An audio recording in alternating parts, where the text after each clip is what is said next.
It started with an overheard conversation in the lunchroom. Silver Spoon was in the little filly's room, and Diamond was amusing herself by weaving in and out of other ponies' lives. A whisper here, a titter there, and the social order danced beneath her hooves.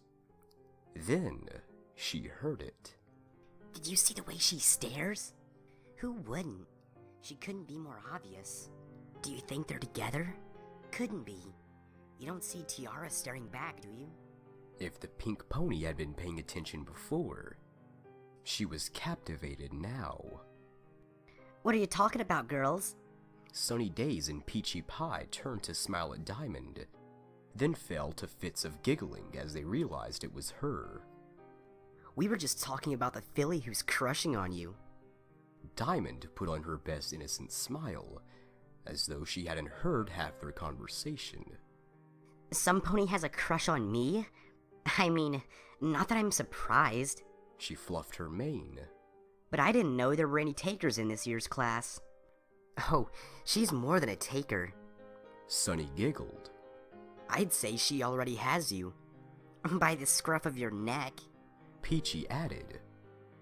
Diamond blushed. So who is it? She leaned forward, her eyes wide and her smile wider, weaponizing her cuteness against them. But instead of the usual "Aww" face and a confession of all secrets, the gossipers stared at Diamond as if she had grown wings. You seriously don't know? You don't see the way she stares at you? The way she hangs on everything you say? The way she... Peachy Pie looked to her left and to her right, looking for any pony who might be eavesdropping. Licks her lips when you walk in front of her? The pink pony turned red. I had no idea. Who is it?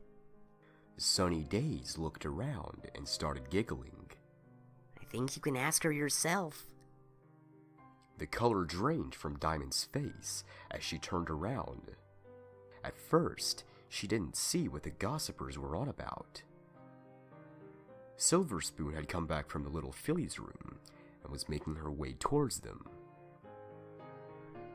Her braided mane almost seemed to shine, and Diamond thought she detected a hint of glitter in those silver locks. The filly smiled at her the same way she always did.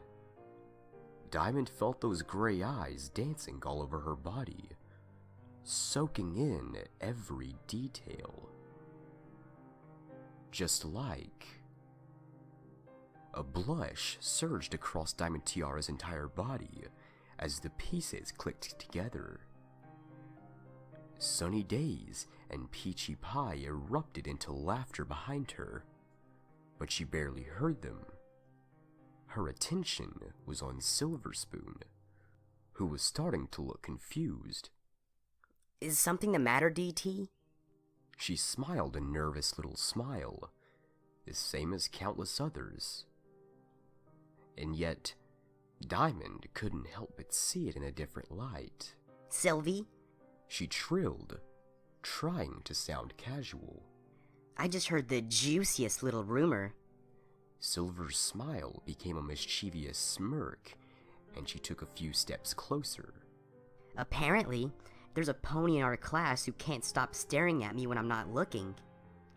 The smirk evaporated, replaced with a terrified grimace. Silver? Diamond took a few steps closer. Do you have a crush on me? The grimace was replaced by a dropping jaw, and Silver turned crimson.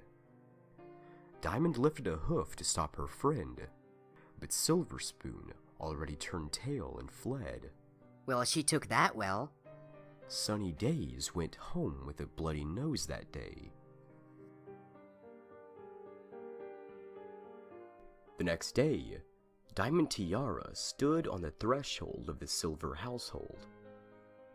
Silver Spoon hadn't come into school today, and no pony had the slightest idea where she was. Only Diamond Tiara, Sunny Days, and Peachy Pie had the slightest clue. but none of them had anything to go on other than what had happened the previous day. Diamond knocked on the door, her touch as light as possible.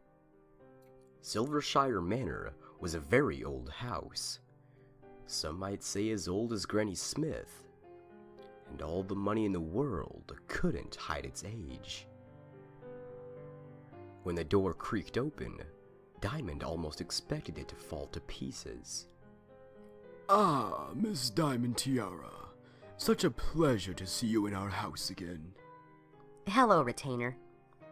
The silver butler was almost as old and creaky as the manor he supervised, and the beaming smile he flashed at Diamond Tiara contained a grand total of 3 teeth.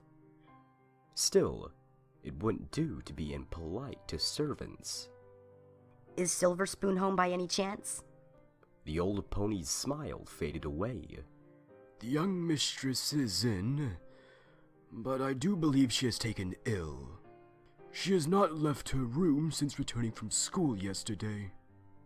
Diamond sighed and shuffled her hooves a little.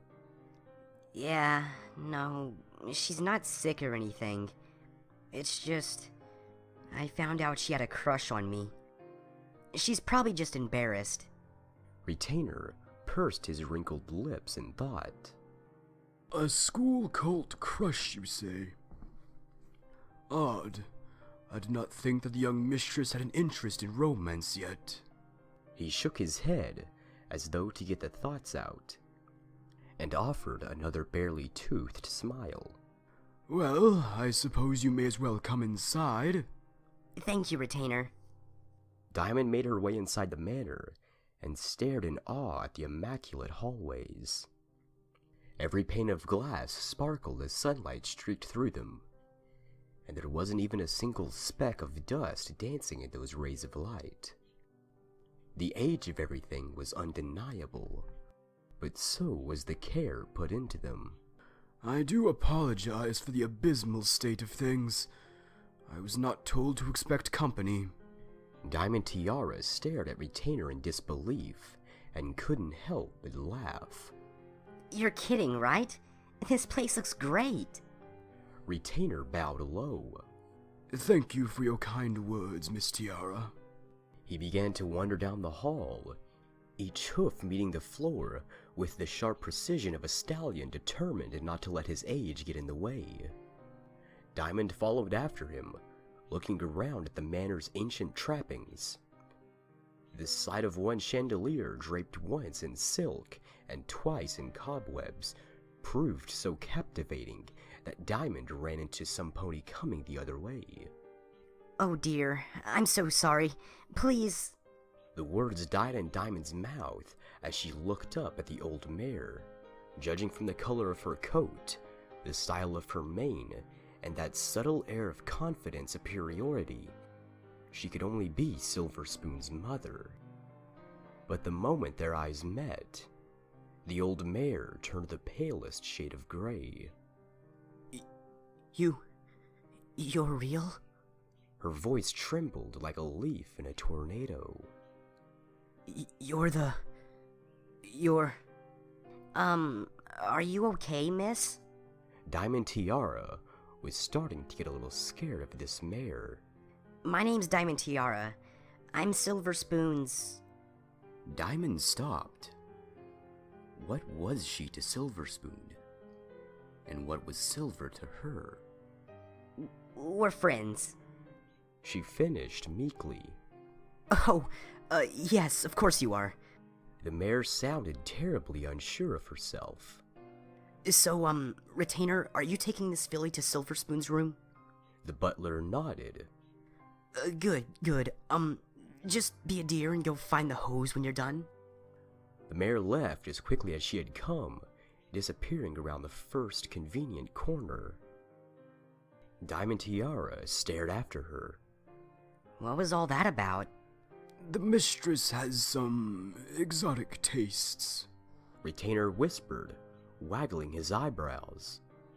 Diamond blushed and nodded, and was very quick to follow after the butler. It wasn't too much further before they stood in front of a door, and Retainer was raising his hoof to knock. There was barely any sound from the other side, and Diamond was surprised when the door suddenly opened. Silver Spoon didn't look sick. She didn't look lovesick. She didn't even look embarrassed. The little gray filly looked just the same as she always had. Mane perfectly styled, and not a hair on her body out of place. Everything was immaculate, refined, and utterly spotless. Silver smiled at Diamond, and a part of the pink filly was glad that even the smile hadn't changed. Mistress Silver Spoon, may I present Miss Diamond Tiara? She was worried when you didn't attend school today, and has come over to see you. Silver's smile grew. You were worried about me? Oh, Diamond, you have no idea how happy that makes me. I might have some idea. Diamond teased, and she grinned when that remark managed to wring a blush out of Silver. May I come in? Well, yeah. Silver all but disappeared behind her own door, leaving Diamond to chase after her. What she saw inside took her breath away. It was as if all of the rot, decay, and decrepitude that had failed to infect Silvershire Manor had been squirreled away in that one room.